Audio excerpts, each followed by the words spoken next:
Hello दोस्तों, नमस्कार। आप सभी का कुमार दत्त सफ़र में स्वागत है। और आप सब लोग कैसे हैं? उम्मीद करता हूँ आप सभी लोग स्वस्थ होंगे और पढ़ाई आप लोगों की चल रही होगी। आज हम 67 मेंस के बारे में, सिलेबस के बारे में, बिहार पीसीएस के बारे में हम बात करने के लिए आए हैं। क्या क्या सिलेबस है मेंस का, उसमें क्या क्या पढ़ना है हमको, ये सारी चीज़ें डिटेल में हम डिस्कशन करेंगे आज। तू खुद की खोज में निकल, तू खुद की खोज में निकल, तू किस लिए हताश है, तू चल तेरे वजूद की समय को भी तलाश है। जो तुझसे लिपटी बेड़ियाँ समझना इनको वस्त्र तू, ये बेड़ियाँ पिघाल कर बना ले शस्त्र तू खुद की खोज में निकल, तू खुद की खोज में निकल। तो दोस्तों, आज हम भी आगे निकलते हैं। बीपीएससी 67 के बारे में बात करेंगे कि क्या क्या इसके मेंस के क्या क्या सिलेबस है, इसके बारे में हम डिटेल डिस्कशन करेंगे। क्या क्या हमको पढ़ना चाहिए, क्या क्या क्वेश्चंस, क्योंकि इसमें रिपीटेड क्वेश्चन ज़्यादा आते हैं। तो बीपीएससी का कोई सिलेबस बड़ा नहीं है। जो भी हमारे भाई लोग हैं, जो भी मेरे छोटे बड़े भाई लोग हैं, वो लोग आराम से इसको देखेंगे। और दोस्तों, सब्सक्राइब करना चैनल को मत भूलें। केडी सफ़र के साथ आप लोग पढ़ रहे हैं। ये हमारा चैनल का नाम है केडी सफ़र, पूरा उसका नाम है कुमार दत्त सफ़र स्टडी। कुमार दत्त सफ़र स्टडी इसका पूरा नाम है। तो दोस्तों, आगे आज हम इसके बारे में, सिलेबस के बारे में बात करते हैं 67 के। तो ये अब आ चुके हैं हम लोग 67 बीपीएससी के सिलेबस में। तो इस बार जो बीपीएससी का सिलेबस है, आपको 67 के लिए, मेंस के लिए क्या करेंगे, क्या क्या पढ़ना है, फर्स्ट पेपर सेकंड पेपर क्या क्या है। तो मेंस के सिलेबस में सबसे पहले एक अनिवार्य सब्जेक्ट होता है। अनिवार्य सब्जेक्ट वो सबके लिए होता है, किसी भी माध्यम का हो, हिंदी मीडियम या इंग्लिश माध्यम, उसके लिए हिंदी अनिवार्य सब्जेक्ट होता है। तो हिंदी का जो पेपर होता है वो पहला हो गया सबके लिए अनिवार्य। ये 100 नंबर का होता है। 100 नंबर में आपको इसको पासिंग नंबर लाना होता है, 30% लाना होता है। ये क्वालिफाइंग होता है। तो आप इसको आराम से समान हिंदी, इसके कुछ टॉपिक्स हैं, आप इसको पढ़ सकते हैं और इसको पास करना ही ज़रूरी है। अगर यहाँ पे आप पास नहीं हुए तो आपका आगे कॉपी ही नहीं चेक होगी। फिर आपका सेकंड हम बात करते हैं। सेकंड नंबर क्या है? फर्स्ट पेपर, जीएस का फर्स्ट पेपर और जीएस का सेकंड पेपर, दो ये हो जाएंगे। ये आपका 300 नंबर के हो जाएंगे। फर्स्ट पेपर 300 नंबर का और सेकंड पेपर 300 नंबर का। इसके आपके 2-2 घंटे हैं, 2 आवर्स, 2 आवर्स इसके हैं आपके। तो ये आपके फर्स्ट पेपर और सेकंड पेपर हो गए। ओके दोस्तों, सॉरी, इसमें 3 घंटे होते हैं, सभी में 3 घंटे होते हैं, इसमें भी 3 घंटे हैं, 3 आवर्स। ओके दोस्तों, अब हम फर्स्ट पेपर और सेकंड पेपर की बात करते हैं। तो हमारा क्या आ जाता है? तो फर्स्ट पेपर में जो चीज़ें सिलेबस में क्या क्या है देखते हैं आप। सबसे पहले देखिए, फर्स्ट पेपर में जो है आपका 3 चीज़ें आ जाती हैं लगभग आपकी। उसमें आ जाता है भारत का आधुनिक इतिहास और भारतीय संस्कृति। क्या क्या चीज़ें हैं? भारत का आधुनिक इतिहास और संस्कृत के बारे में आता है। भारत का आधुनिक इतिहास और संस्कृत फर्स्ट पेपर में आता है। इसमें क्वेश्चंस बार बार रिपीटेड होते हैं, तो कुछ 3-4 क्वेश्चन है, 3-4 क्वेश्चन है, इसमें आप वही पढ़ना है। इसके अलावा आपको सब कुछ पता चल जाएगा क्या क्या है। जैसे पहला टॉपिक हो गया कला एवं संस्कृति हो गया, कला एवं संस्कृति हो गया। दूसरा क्या हुआ आपका? जनजाति वाला पार्ट हो गया आपका। दूसरा क्या हुआ? जनजाति विद्रोह हो गया। और तीसरा क्या हुआ आपका? स्वतंत्रता संग्राम के, मतलब स्वतंत्रता संग्राम से रिलेटेड क्वेश्चन हो गए। और चौथा टॉपिक आपका शिक्षा से हो गया, बिहार में पाश्चात्य शिक्षा का क्या प्रभाव, इससे टॉपिक हो गए। तो हम इसके बारे में बात करेंगे। तो दोस्तों, यही 4 क्वेश्चन, यही 4 टॉपिक हैं फर्स्ट पेपर के फर्स्ट भाग में, पहले खंड में ये हो गया। तो इसमें हम कला एवं संस्कृति की बात करते हैं। तो कला एवं संस्कृति में क्या क्या आता है, इसके बारे में डिटेल बात करते हैं कि भाई कला और संस्कृति में क्या क्या आता है।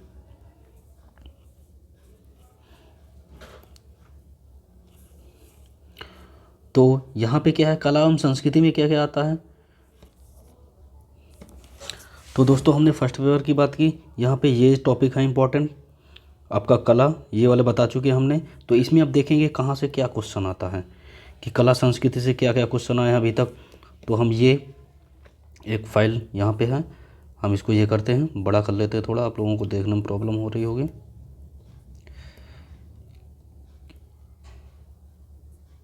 तो ये हो गया, देखिए सब कुछ साफ दिख रहा होगा। तो कला एवं संस्कृति से क्या क्या क्वेश्चन आते हैं, रिपीटेड बार बार, पटना कलम चित्रकारिता, पटना कलम चित्रकारिता। फिर उसके बाद आप देखिए, इससे पहले क्या था, पाल कला तथा भवन निर्माण कला की विशेषताएं को स्पष्ट कीजिए और बौद्ध धर्म की इसका प्रभाव क्या है। पाल कला में बौद्ध धर्म का प्रभाव क्या है, यहाँ से आया। फिर मौर्य कला तथा उसके भवन निर्माण की कला की विशेषता बताइए, बौद्ध धर्म का प्रभाव यहाँ पे भी पूछ रहा है। फिर बात देखिए, फिर पटना कलम यहाँ पर रिपीटेड हो गया। फिर मौर्य कला का वही चीज़ आ गया, मौर्य कला का प्रकाश डालिए, उसके प्रभाव को बताइए।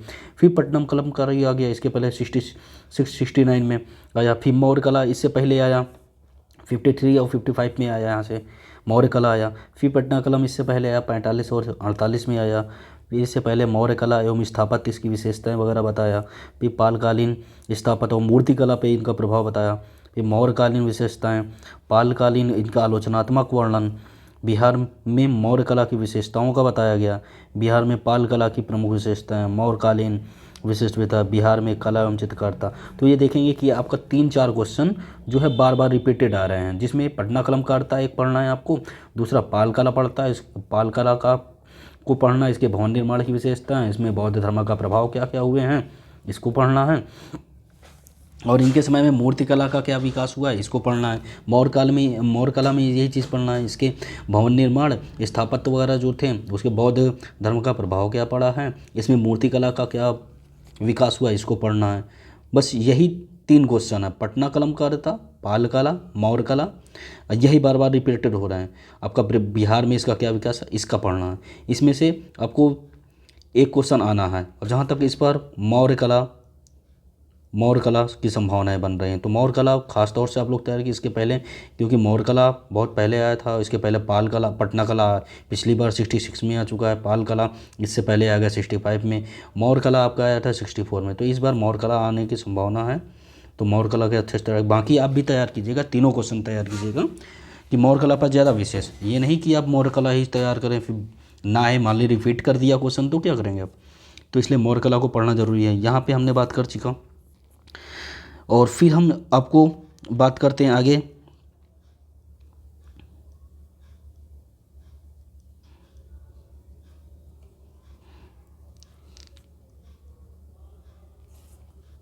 आगे हम बात करते हैं, ये तो कला एवं संस्कृति होगा। उसके बाद दूसरा क्या है, जनजाति विद्रोह। जनजाति विद्रोह के बारे में बात करते हैं, अभी तक क्या क्या क्वेश्चन आया है इसके बारे में डिटेल बात करते हैं हम, कि कहाँ से क्या क्या क्वेश्चन आ रहा है। देखिए जनजाति विद्रोह में क्या है आपको दिख रहा है, जनजाति विद्रोह में भी 2 क्वेश्चन जो हैं वो हमेशा रिपीटेड हैं, कोई में कोई आना ही है, कभी कभार दोनों आ जाते हैं, कई बार ऐसा हुआ दोनों आ गए हैं। जैसे इसमें देखिए आप 66 में क्या हुआ, ये 66 में दोनों बार एक ही क्वेश्चन पूछ लिया साथ में ही, संथाल विद्रोह का कारण क्या है, इसके गति और परिणाम बताइए, बिरसा मुंडा आंदोलन की विशेषताओं को बताइए, दोनों एक साथ आ गए।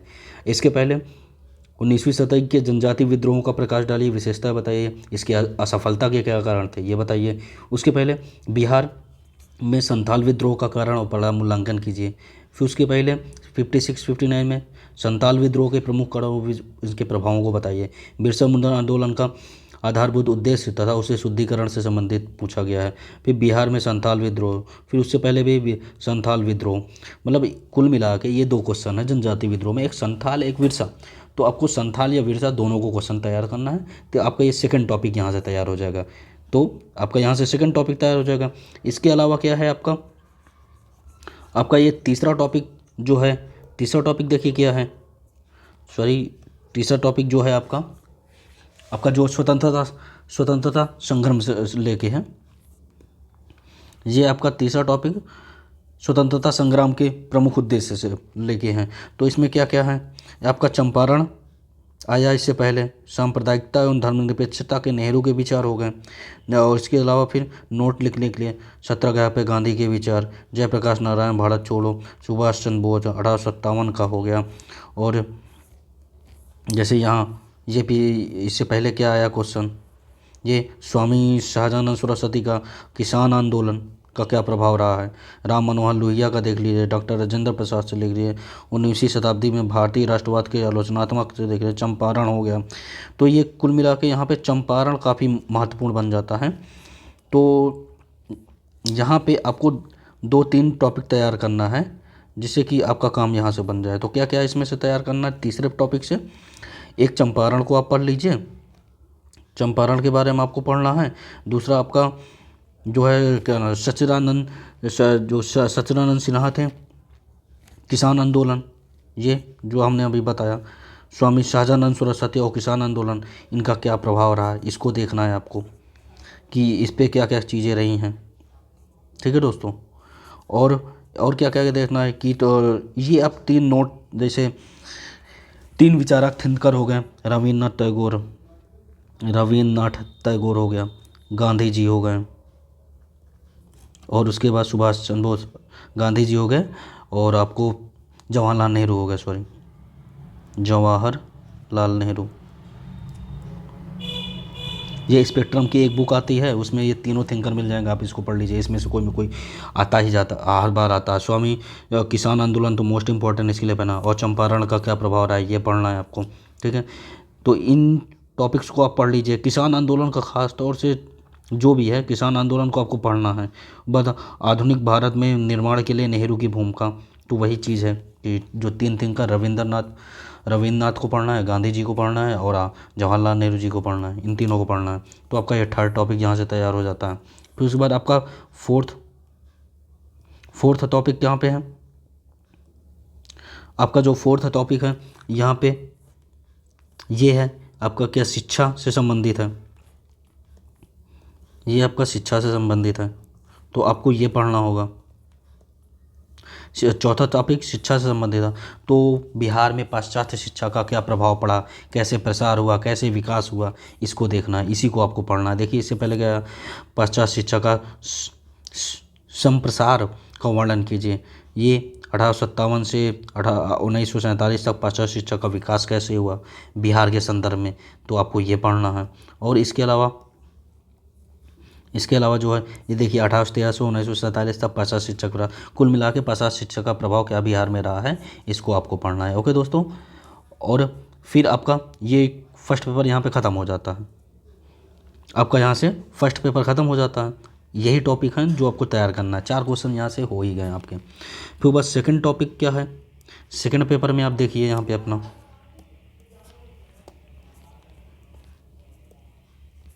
सेकंड पेपर में आपको बात करता है क्या, भारतीय राज्य व्यवस्था। सेकंड पेपर में आपका भारतीय राज्य व्यवस्था आता है, और उसके बाद सेकंड पेपर का फर्स्ट पार्ट हुआ भारतीय राज्य व्यवस्था हो गया। और सॉरी, अभी मैंने फर्स्ट पेपर पूरा कंप्लीट नहीं किया है, तो रुक जाओ, पहले फर्स्ट पेपर कंप्लीट कर लेते हैं। तो यहाँ पे ये पहला टॉपिक हो गया आपका भारतीय आधुनिक कला इतिहास एवं भारतीय संस्कृति, इसकी कंप्लीट होगा। उसके बाद क्या है, ये सेकंड टॉपिक है राष्ट्रीय तथा अंतर्राष्ट्रीय महत्व के वर्तमान घटनाक्रम। इसको करंट का मुद्दा होता है, ये आपको कंप्लीट करना। खासतौर से आपका अंतर्राष्ट्रीय जो मुद्दे हैं आपके, उनको कंप्लीट करना है। जैसे इसमें कुछ टॉपिक मैं बता देता हूँ। I2 U2 पढ़ना है, इम्पोर्टेंट है। बिम्स्टेक हो गया, बिम्स्टेक पढ़ लीजिए। फिर उसके बाद ब्रिक्स पढ़ लीजिए, फिर उसके बाद क्वाड वगैरह पढ़ ही लीजिए, यूएनओ पढ़ लो। यूएनओ पे जो सुधार वगैरह हो, यूएनओ में सुधार वगैरह की चर्चा हो रही, उसको यूएनओ पूरी तरह से पढ़ना है आपको। फिर उसके बाद आपको कुछ और टॉपिक हैं, जैसे अभी रसिया अटैक जो किया उसने, रूस का, यूक्रेन और रूस व यूक्रेन वार के बारे में पढ़ना। ओके दोस्तों, और इसके अलावा जैसे संघाई सहयोग संगठन हो गया, SCO हो गया, SCO को पढ़ लीजिए। SCO के अलावा और चीज़ें जैसे प्रशांत महासागर से संबंधित हैं, उसको पढ़ना है। और कुछ टॉपिक्स मैं उसके बाद बता देता हूँ कुछ। तो ये आपको, अगर मोस्ट इम्पॉर्टेंट जो चीज़ें हैं यही हैं, आपको इन्हीं को पढ़ना है, यहीं से आपका चीज़ें हो जाएंगी। और इसमें जैसे बिम्स्टेक हो गया, ब्रिक्स हो गया, यूएनओ हो गया, रूस का हो गया, क्वाड हो गया, और इसके अलावा चलिए मैं इसके अलावा बताता हूँ आपको फिर से दोबारा। और फिर आपका तीसरा टॉपिक क्या हो गया, ये आपका सांख्यिकी विश्लेषण आरेख और चित्रण हो गया। इसको आप प्रीवियस ईयर का बुक ले लेंगे, वहाँ से आप कर लेंगे तो ये 72 नंबर का आता है। 2 क्वेश्चन करने और 36 नंबर के 2 क्वेश्चन करने होते हैं। तो आपका ये अगर आप पूरा कर लेते हैं लगभग, अगर आपको यहाँ 60-65 नंबर अगर पा जाते हैं तो ज़्यादा से ज़्यादा नंबर यहाँ मैथ में गेन किया जा सकता है। तो तीसरा ये हो गया आपका, ये ख़त्म हो गया फर्स्ट पेपर के बारे में सारा कुछ, प्रीवियस ईयर खास तौर से सारे देखने हैं। अब आप सेकंड पेपर की बात करते हैं। ये भी आपका 3 घंटे का है, 3 आवर्स का है। ये भी आपका 300 नंबर का है। ओके दोस्तों, इसमें क्या क्या आता है, भारतीय पॉलिटी आता है, भारत की पॉलिटी, अर्थव्यवस्था, राज्य आता है यहाँ पे। फिर ऊपर इकोनॉमी आता है, भारत का भूगोल होता है। इसके टॉपिक कौन कौन से हो गए, जैसे बिहार से जुड़े प्रश्न हो गए। फिर ऊपर लघु उद्योग हो गया, इकोनॉमी में आर्थिक सुधार हो गया, अर्थव्यवस्था के अन्य प्रश्न हो गए जो भी संबंधित है, भूगोल से संबंधित हो गया। पंचवर्षीय योजनाओं को खास तौर से, नीति आयोग का क्या वहाँ पे योजनाएं, क्या क्या चीज़ें डिसीजन नीति आयोग ले, उसका कृषि खास तौर से देखना है, बिहार के संदर्भ में यहाँ पे अर्थव्यवस्था में खास तौर से देखना है। निर्धनता हो गया, सरकार की प्रमुख योजनाएं हो गई, जनसंख्या हो गया। तो थोड़ा फर्स्ट पेपर देखो थोड़ा आसान होता है, सेकंड पेपर तो थोड़ा हार्ड होता है। इसमें अपडेट करना होता है बिहार का क्या यहाँ पे रहा है, इकोनॉमी में, राज्य व्यवस्था में बिहार के बारे में भी, उसको भी देख लिए। करंट के मुद्दे होते हैं खास तौर से यहाँ पे। तो फिर उसके बाद आपका अगला टॉपिक हो गया कौन सा, प्रौद्योगिकी वगैरह हो गया, विज्ञान और प्रौद्योगिकी समझ, ये भी करंट के मुद्दे होते हैं। तो इसको भी आप लोग करंट से ही, खासतौर से विज़न का करंट जो मेंस का आता है 365, पीटी मेंस जो आता है 365, आप वहाँ से पढ़िए तो ज़्यादा बेस्ट रहेगा। तो आपका ये सारी चीज़ें हो गई मेंस की। और इसके बाद हम बात करते हैं कि वैकल्पिक विषय, जैसे हमने बात की यहाँ पे क्या है आपका, यहाँ पे जो ऑप्शनल है आपका, ऑप्शनल की बात करते हैं। इसके बाद फर्स्ट और सेकंड पेपर का हो गया, ऑप्शनल की बात करते हैं। तो ऑप्शनल आपका ये भी होता है आपका 300 नंबर का, कितने 300 नंबर का। ये भी आपका 3 घंटे का पेपर होता है, 3 आवर्स का। इसमें एक पेपर होता है, ठीक है। अब आप अपने अपने ऑप्शनल के हिसाब से देख लीजिए। मैं किसी दिन आपको ज्योग्राफी का,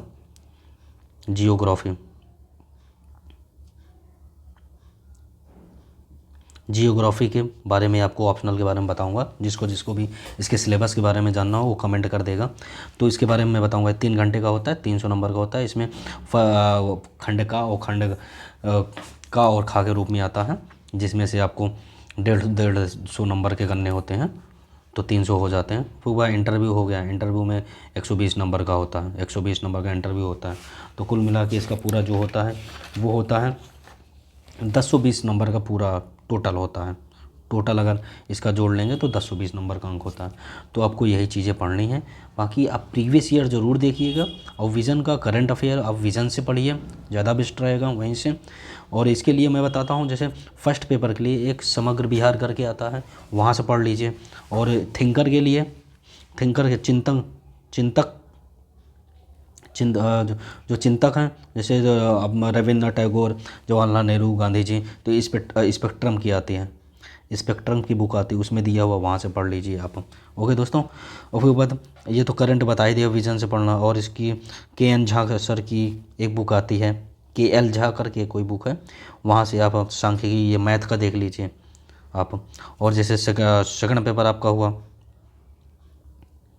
सेकंड पेपर जैसे ये आप लक्ष्मीकांत पढ़ लीजिए, लक्ष्मीकांत जो मोस्ट इम्पॉर्टेंट है। इसका भी मैं किसी दिन, अभी ये फर्स्ट पेपर का जैसे लाया, तो मैं सेकंड पेपर का भी किसी दिन ले आऊँगा पूरा टोटल, कि क्या क्या आपका सेकंड पेपर में जो भारतीय अर्थव्यवस्था में 8-10 टॉपिक हैं उन्हीं को पढ़ना है। जैसे राज्यपाल हो गया,